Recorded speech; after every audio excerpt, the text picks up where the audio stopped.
Hello student, आज का topic है रिकरेंस रिलेशन।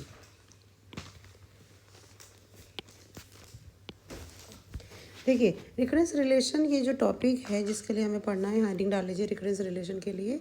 ये क्वेश्चन आता है एग्जाम में, यूनिट 5 का टॉपिक है ये। तो ये क्वेश्चन रिकरेंस रिलेशन का आता है, जनरेटिंग फंक्शन का आता है। देखिए रिकरेंस रिलेशन में क्या है, an -1 an-2, जैसे nth टर्म उससे प्रीवियस टर्म और उससे प्रीवियस टर्म। अगर हम कोई एक रिलेशन जनरेट कर पा रहे हो इन टर्म्स में कि an इज इक्वल टू उससे प्रीवियस टर्म an-1 और an-2 के टर्म्स में हम कुछ डिफाइन कर पा रहे हैं इस टाइप के रिलेशन को हम रिकरेंस रिलेशन कहते हैं, है ना। जैसे an इज इक्वल टू मैं कुछ लिख पाऊँ an-1 और an-2 की टर्म्स में, और बाकी सारी टर्म्स हम उससे निकाल पाएँ। देखिए फॉर एग्जांपल जैसे आपको समझ में आएगा, जैसे फिबोनाची की सीरीज़ होती है, ये सीक्वेंस होती है ना। क्या होती है ये, इट इज़ 1 1 2 3 5 8 13, इस टाइप से ये एक सीक्वेंस होती है ना। अब देखो इस सीक्वेंस को अगर मैं ऑब्जर्व करूँ तो मैं इसको इस टाइप से लिख सकती हूँ। एक बार ध्यान देखिए यहाँ पे an is equal to an-1 plus an-2, इस टाइप से मैं लिख सकती हूँ। मतलब जो an टर्म आएगी, nth टर्म आएगी, वो उसकी दोनों प्रीवियस टर्म की एडिशन पे डिफाइन हो जाएगी। अब देखो यहाँ पे आप चेक करो, ये जो थर्ड टर्म है, थर्ड टर्म क्या आ जाएगी, 2 है, तो 1 + 1 इज इक्वल टू, देखो थर्ड टर्म आ जाएगी। यहाँ पे देखो an की जगह अगर मैं यहाँ पे 3 पुट कर रही हूँ, है ना, तो मैं यहाँ पे a3 अगर सपोज निकाल रही हूँ, n की जगह 3 पुट की, तो a3 मेरे पास क्या बनेगी, n-1 a2, है ना, प्लस n-2, है ना। तो a1 और a1 क्या हो गए, सेकेंड टर्म और फर्स्ट टर्म हो गई, है ना। तो देखो थर्ड टर्म यहाँ पे क्या आ जाएगा, सेकेंड टर्म क्या है मेरे पास 1, फर्स्ट टर्म क्या है, ये देखो सेकेंड टर्म क्या है 1, फर्स्ट टर्म क्या है, ये भी 1 है ना। तो 1 + 1 इज इक्वल टू 2। तो यहाँ से हम ये देख सकते हैं कि 1 + 1 इज इक्वल टू 2। ऐसे देखो आप इन दोनों को ऐड करो, 1 + 2 इज इक्वल टू 3, इन दोनों को ऐड करो, 2 + 3 इज इक्वल टू 5, है ना। इस टाइप से आपको ये जो टर्म है, एक टर्म जो है उससे दोनों प्रीवियस टर्म को ऐड करके हमें डिफाइन हो रही है। तो ये एक रिकरेंस रिलेशन होता है जब मैं इस टाइप से कुछ डिफाइन कर पाऊँ, है ना। तो ये जो रिलेशन होता है, जो रिकरेंस रिलेशन होता है, ये एक टाइप की डिफरेंस इक्वेशन होती है। ये एक टाइप की डिफरेंस इक्वेशन होती है। डिफरेंस इक्वेशन को हम सॉल्व करते हैं, ये जो सॉल्व करते हैं हम उसी टाइप से सॉल्व करते हैं जो हमने पहले पढ़ रखा है, CF और PI निकाल के, ठीक है। कॉम्प्लीमेंट्री फंक्शन और पर्टिकुलर इंटीग्रल निकालना सीखा हुआ है हमने ऑर्डिनरी डिफरेंशियल इक्वेशन के लिए। तो अब हम डिफरेंस इक्वेशन के लिए निकालेंगे, थोड़ा सा मेथड चेंज रहेगा, लेकिन हम CF और PI से अवेयर हैं, उससे हम जानते हैं कि वो हम क्या टर्म होती है, ठीक है। नेक्स्ट आपके पास देखिए लीनियर रिकरेंस रिलेशन क्या होता है। लीनियर हम लोग जानते हैं, लीनियर का मीनिंग क्या है, ये जो an-1 है, इनकी कोई पावर नहीं होनी चाहिए, ये सिंगल पावर में आनी चाहिए, और ये दो टर्म आपस में मल्टीप्लाई में नहीं होना चाहिए, ठीक है। जैसे an है यहाँ पर सिंगल, यहाँ an-1 है, यहाँ an-2 है, तो ना तो यहाँ पे इनमें से किसी की पावर है, ना ही ये दोनों टर्म मल्टीप्लाई में है ना। तो लीनियर रिकरेंस रिलेशन इस टाइप का होता है। तो हम जो सॉल्व करना सीखेंगे वो लीनियर रिकरेंस रिलेशन सीखेंगे, और साथ में जो कोफिशिएंट होंगे, जैसे 5 हो गया, ये -3 हो गया, ये 1 हो गया, कोफिशिएंट भी कांस्टेंट होंगी, ठीक है। Linear recurrence relation with constant coefficient को हम सॉल्व करना सीखेंगे। तो यहाँ पे मैं बात कर रही हूँ solution of linear recurrence relation with constant coefficient, ठीक है। तो हमें लीनियर रिकरेंस रिलेशन पता लग चुका है। कांस्टेंट कोफिशिएंट का मतलब उसके जो an-1 an-2 इसके कोफिशिएंट सारे कांस्टेंट होने चाहिए, ठीक है। अब देखो इसका वर्किंग रूल देख लेते हैं हम कि वर्किंग रूल क्या होगा। वर्किंग रूल के लिए सबसे पहले ये जो an होगा, an की जगह पे आप x⁴n पुट करोगे। कहीं पे आपको m⁴n भी मिल सकता है, तो वो कुछ भी है, वो एक रिप्रेजेंटेशन रहेगा। तो an is equal to x⁴n, तो हमें ये ऑक्सिलरी इक्वेशन मिल जाएगी, है ना। फिर हम ऑक्सिलरी इक्वेशन के रूट्स फाइंड आउट कर लेंगे, ये काम करना होगा हमें। an is equal to x⁴n, तो ऑक्सिलरी इक्वेशन मिल जाएगी, ऑक्सिलरी इक्वेशन के रूट्स निकाल लेंगे, सिंपल जैसे कि हम क्वाड्रेटिक इक्वेशन को सॉल्व करते थे, ठीक है। देखिए अब ऑक्सिलरी इक्वेशन के जो रूट्स आएंगे उस पर डिपेंड करेगा कि रूट्स कैसे आ रहे हैं। सपोज आपके पास केस नंबर 1 की मैं बात कर रही हूँ, पहला केस है इसमें, when roots are real and distinct. When roots are real and distinct. Roots जो आ रहे हैं वो रियल हैं और डिस्टिंक्ट हैं। सपोज A1 A2 A3 इस टाइप से आपके रूट्स आ रहे हैं, है ना, और रियल आ रहे हैं, डिस्टिंक्ट आ रहे हैं। तो कॉम्प्लीमेंट्री फंक्शन क्या हो जाएगा, A1 कांस्टेंट है, A1 जो रूट आया उसकी पावर n, A2 ये कांस्टेंट है और A2 जो रूट आया उसकी पावर n। इस टाइप से आप लिखते जाओगे। A1 और A2 are the roots of the equation. जो रूट्स आए हैं इक्वेशन के वो हम यहाँ पे पुट कर देंगे, ठीक है। और आगे रूट आएंगे तो आगे हम इसको और एक्सपेंड करते जाएंगे। एक एग्जाम्पल देखते हैं, इस पर हमें और क्लियर हो जाएगा। Solve the recurrence relation an+2 minus 3an+1+2an is equal to 0। इसको सपोज हम सॉल्व कर रहे हैं, ठीक है। तो क्या करेंगे, सबसे पहले हमने क्या सीखा था, देखो वर्किंग रूल पे पहुंच जाओ। वर्किंग रूल में सबसे हमने पहले क्या बात की थी, an is equal to x⁴n put करते हैं, ये हमने सीखा था, है ना। तो वही मैंने काम कर दिया यहाँ पे, an is equal to x⁴n मैंने यहाँ पे पुट कर दिया, ठीक है। तो an is equal to x⁴n मैंने पुट किया। तो यहाँ पे देखो ये है an+2, है ना। तो an+2 है तो यहाँ पे क्या आ जाएगा, x⁴n+2। इसकी जगह पे आ जाएगा x⁴n+1 और इसके प्लेस पे आ जाएगा x⁴n, ठीक है। अब देखो इन तीनों में से कॉमन क्या आ गया, x⁴n हमने यहाँ पे कॉमन निकाल लिया। बच क्या गया, x⁴n कॉमन आ गया तो यहाँ x² बच गया, यहाँ x बच गया और यहाँ पे 1 बच गया। तो ये आ गया x² माइनस 3x+2, ये टर्म हमारे पास बच गई। अब देखो x⁴n तो 0 हो नहीं सकता, ये तो हमने लेफ्ट ही करा था। अगर ये 0 हो गया तो क्या सोल्यूशन फाइंड आउट होगा, है ना। तो ये तो 0 हो नहीं सकता, तो x² minus 3x-2 is equal to 0।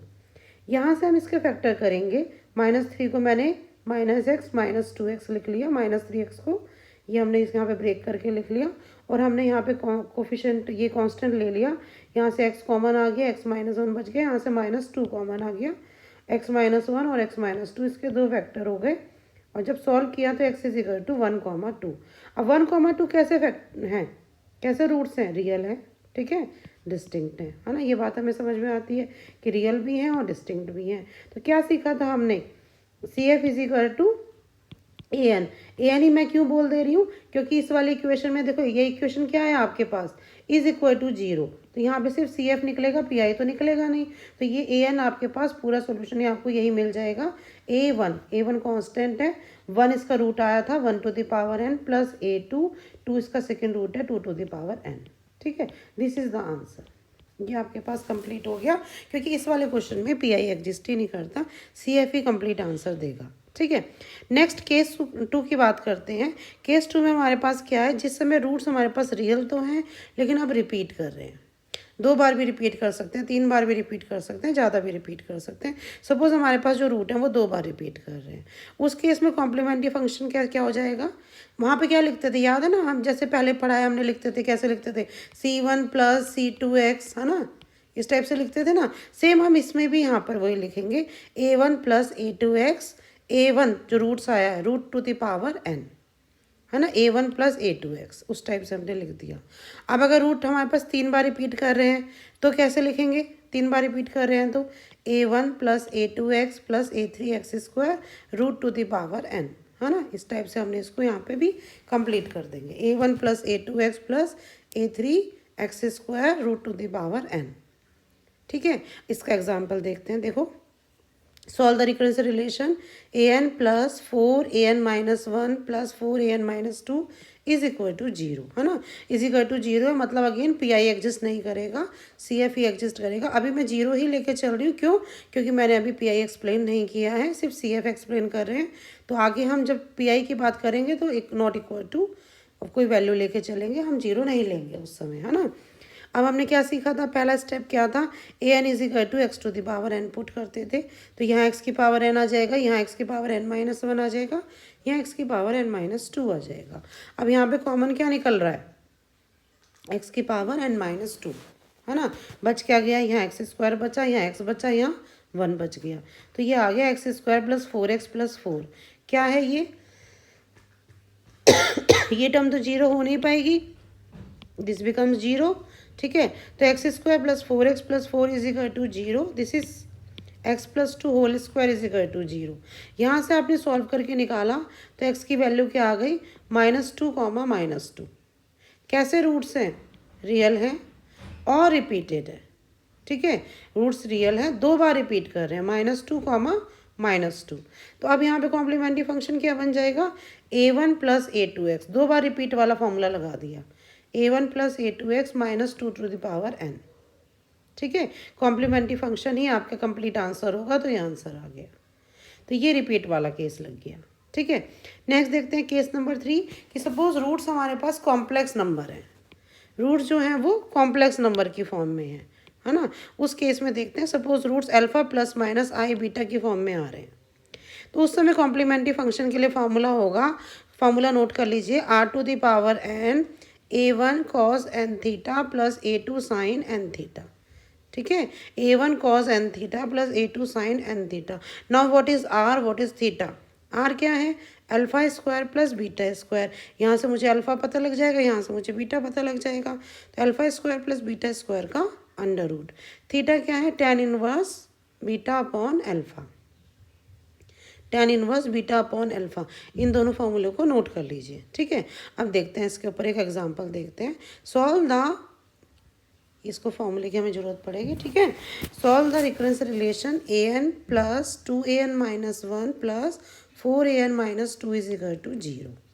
क्या करते थे पहले स्टेप में, an is equal to x to the power n रखते थे, तो यहाँ x to the power n आ जाएगा, यहाँ x to the power n minus 1 आ जाएगा, यहाँ x to the power n minus 2 आ जाएगा। ठीक है, ये हमने यहाँ पे पुट कर दिया, कॉमन ले लिया, x to the power n minus 2 बच क्या गया, x square plus 2x plus 4 is equal to 0।